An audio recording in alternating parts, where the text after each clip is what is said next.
In a previous lesson, we introduced the one substance island diagram.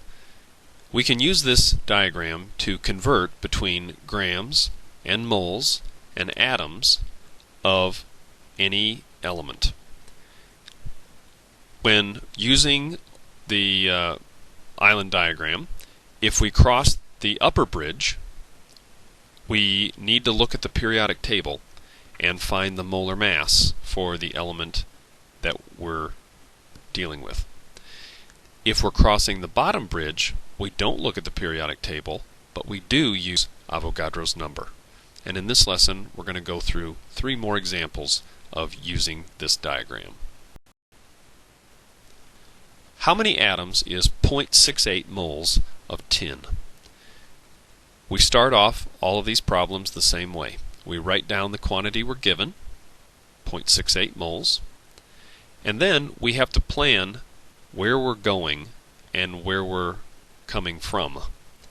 Now, we always start our little journey at the island where we know the quantity, which would be mole island, 0.68 moles. We know how many that is. And we end our journey on the island that we're asked about, which is particle island, because we're asked about atoms. Atoms are little particles. So, we're going to start at the triangle-shaped island, and we're going to go down and to the left to particle island. Because there is one bridge that we are crossing, we're going to have one conversion factor that we need in order to solve this problem. In that conversion factor, there's a numerator and a denominator. And if you look on the right side of the screen, whenever you cross this bottom bridge, no matter which way you're going, in this case we're going down and to the left, but if you're going up and to the right, it would make no difference either. There are 2 things that you can put in that conversion factor: 1 mole and 6.02 times 10 to the 23rd atoms. And clearly in this case, the 1 mole is going to have to go in the denominator so that those mole units cancel, and the 6.02 times 10 to the 23rd atoms must go in the numerator.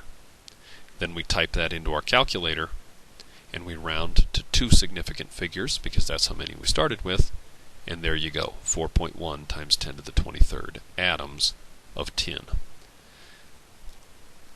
Just one additional note here. This island that's in the lower left, I've called it particle island. And right now we're dealing just with atoms, but eventually we're going to broaden the meaning of particle to include molecules.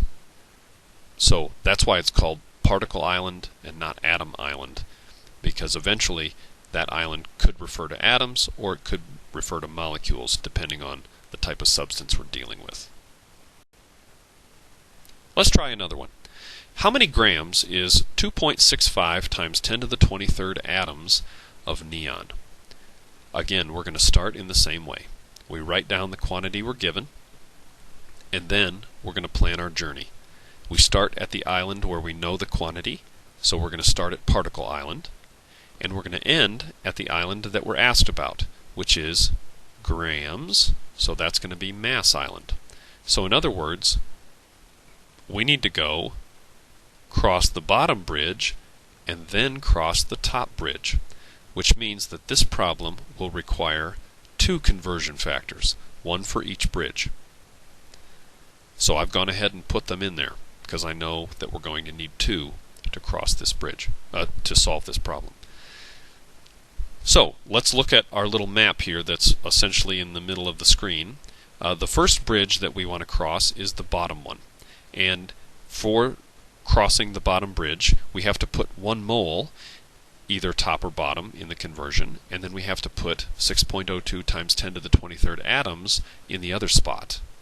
And what we want to do is put 6.02 times 10 to the 23rd atoms in the denominator here, not because we guessed, but because those units have to cancel, like that, which means the 1 mole has to go in the numerator. So we've now crossed the bottom bridge and we're at Mole Island at this point. We're at the triangular island, and now we need to go and use the top bridge to end up at Mass Island. Now whenever we use the top bridge, whenever we cross the top bridge, we're going to put 1 mole in one of the spots and the molar mass of the element in the other spot. Well, 1 mole must go in the denominator so that those units whoosh, whoosh, cancel. And now we need to look up the molar mass of neon from the periodic table. And there it is, 20.18. I've rounded it to 20.2. Anytime I pull molar masses off of the periodic table, I always round them to the tenths place, but if you want to round them to the hundredths place, that's okay too. And then you want to make sure that you correctly type this into your calculator such that you get an answer of 8.89 grams of neon. Let's try one more. How many atoms is 421 grams of promethium? Well, we start the same way. We write down the quantity we're given, and then we decide on which island we're starting and on which island we're going to end up.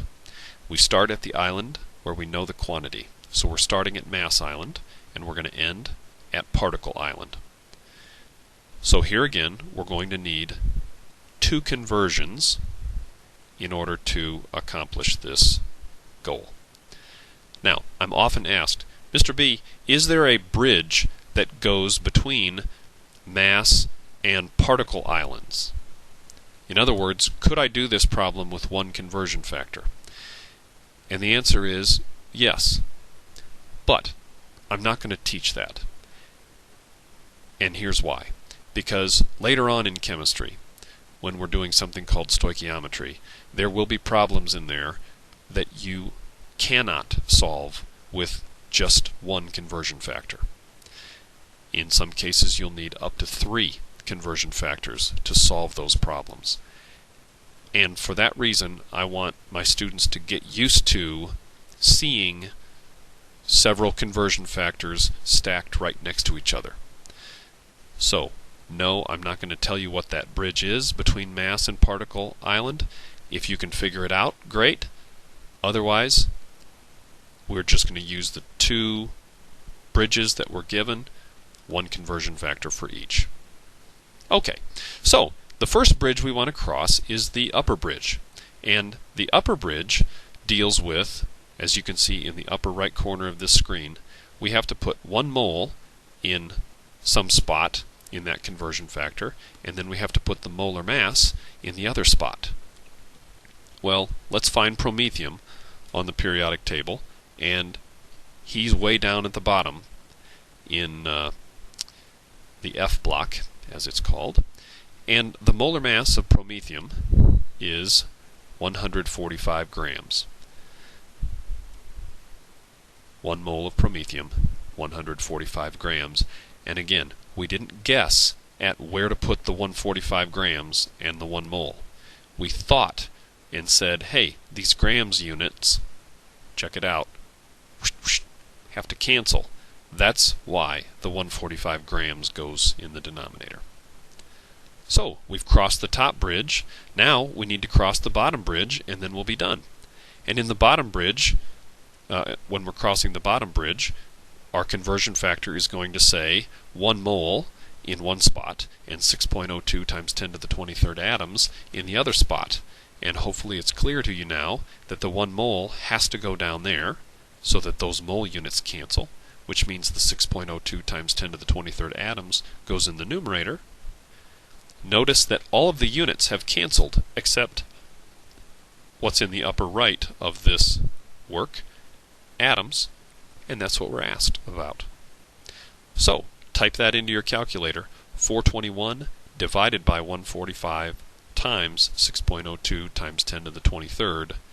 Round it to 3 significant figures because that's what we started with. 421 has 3 significant figures, and there you go.